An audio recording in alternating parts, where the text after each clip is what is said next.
Terceiro fator é a dificuldade de continuidade. Geralmente esse indivíduo ele não tem um nível motivacional constante, estável. Começa as suas atividades com muita euforia, começa as suas atividades, seus novos projetos, seu recomeço com muito entusiasmo. E na medida que esse projeto, essa atividade, essa nova proposta de trabalho, nova proposta de estudo, continua pelo fato da repetição e da rotina, ele vai se tornando entediado com toda aquela situação e seu nível de motivação vai diminuindo. Chegando a um ponto onde ele começa a criar motivos e justificativas para abandonar. Então, baseado na impulsividade, precipitadamente, ele acaba se justificando de forma externa, encontrando no ambiente externo questões que justifiquem o seu abandono daquela atividade. Terceira questão é o cansaço mental. Geralmente pessoas com TDAH elas queixam-se de um quadro que muitas vezes é identificado como um quadro depressivo.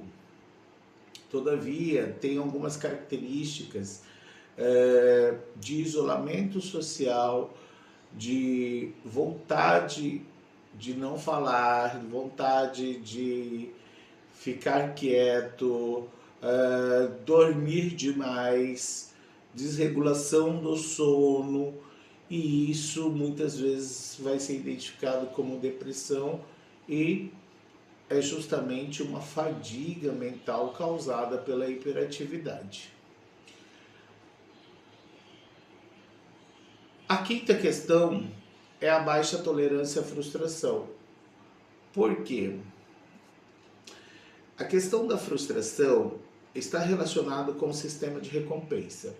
Então, todas as vezes que esse indivíduo não tem uma recompensa imediata, até por haver um condicionamento neurocomportamental, todas as vezes que esse indivíduo não tem uma recompensa a curto prazo, ele se sente extremamente frustrado e essa frustração ela é potencializada, comprometendo aí o seu bem-estar no seu cotidiano e fazendo com que ele generalize essa frustração para todas as outras áreas da sua vida.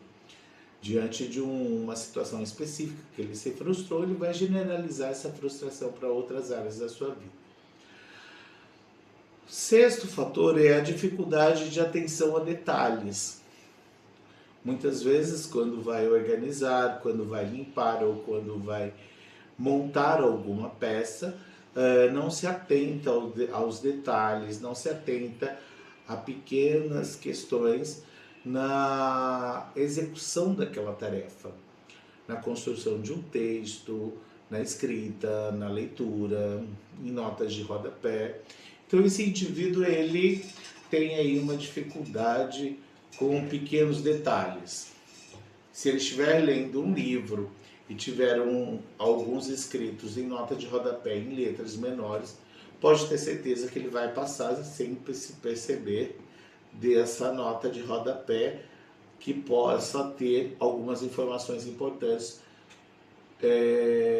como contextualização daquela leitura. O sétimo fator está sempre propício a se ferir ou acidentes por fazer as suas tarefas com rapidez, ansiedade para acabar logo. Gosta muito de atalhos, gosta de situações que terminam rápido, não tem uma disposição para atividades com nível de complexidade que exijam um esforço mental prolongado. Portanto, faz tudo com muita rapidez, não se atentando à condição visoespacial e promovendo aí muitas vezes situações de acidente ou alguma situação em que ele acaba quebrando ou se machucando com algum objeto. O oitavo fator é o gerenciamento de tempo, uma dificuldade grande de se organizar no tempo ao longo do dia, ao longo da semana, ao longo do mês. Não ter uma agenda, não ter uma dimensão do quanto ele vai levar de tempo para executar determinadas tarefas. Então acaba se acumulando, querendo fazer várias coisas ao mesmo tempo e não conseguindo terminar um bom percentual daquilo que se propôs a fazer. Então, dentro desse gerenciamento de tempo, geralmente a pessoa com TDAH na fase adulta, ela abraça muitas atividades, se propõe a muitas atividades e não consegue terminar, na maioria das vezes, quase nenhuma dessas atividades. Até porque ele vai se cansar, sua motivação vai diminuir, ele começa a se sentir frustrado e aí começa um adiamento da conclusão, que é a procrastinação, chegando ao ponto da desistência e aí retomando um novo ciclo de recomeçar ou a mesma atividade ou de fazer outra atividade.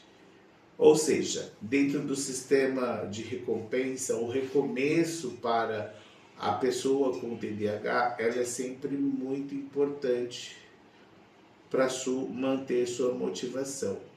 Todavia, não há um compromisso, um comprometimento com os resultados.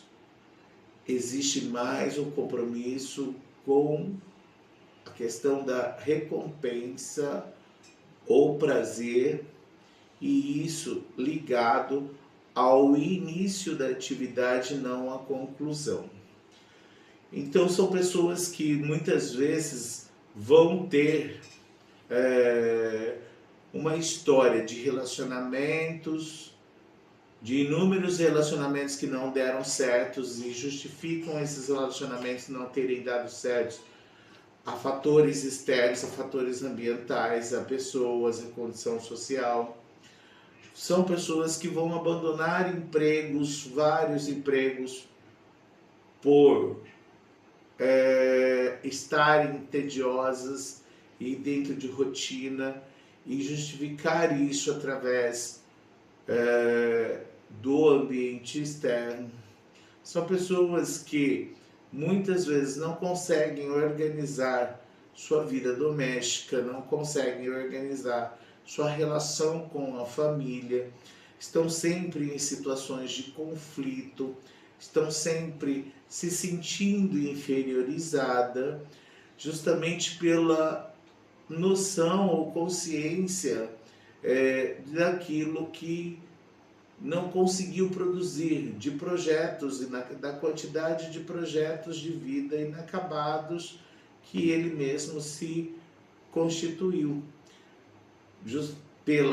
por esse processo, por essa condição do sistema de recompensa, da impulsividade e da precipitação a nível comportamental.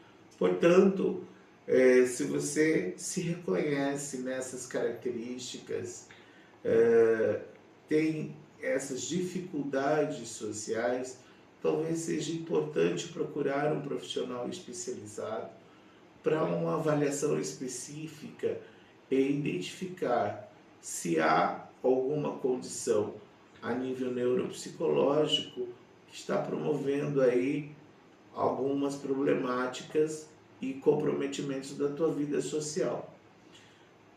Os diagnósticos de TDAH, na maioria das vezes, só chegam ao consultório quando as pessoas estão com um nível de comprometimento muito grande.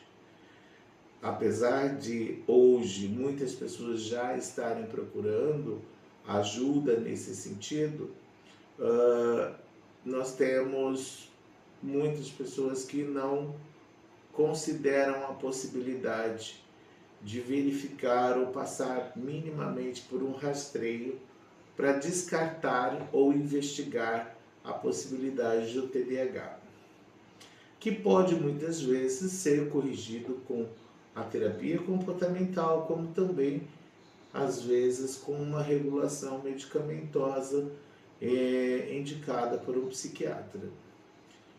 Enfim, dê atenção para a sua condição da sua vida social, para as questões emocionais, para a sua condição de funcionamento nas relações com as pessoas e com a forma como você gerencia e executa seus projetos de vida. Tudo isso é muito importante para uma qualidade de vida e um bem-estar para você e as pessoas com quem você convive. Muito obrigado, um grande abraço a todos.